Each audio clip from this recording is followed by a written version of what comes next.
Formal na pinasinayaan at opisyal na binasbasan ang bagong tayong Standard Type BC Municipal Police Station Building ng Peñablanca Police Station nito lamang ika-3 ng Disyembre taong kasalukuyan.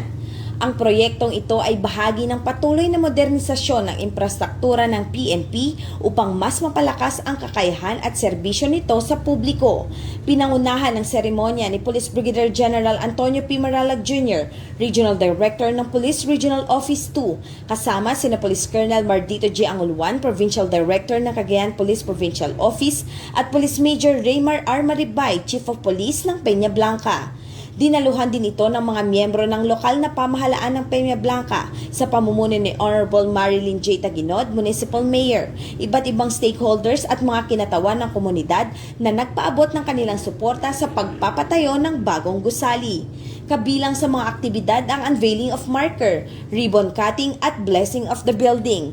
Ang bagong pasilidad ay isang mahalagang hakbang tungo sa mas matatag na operasyon at mas epektibong pagpapatupad ng batas.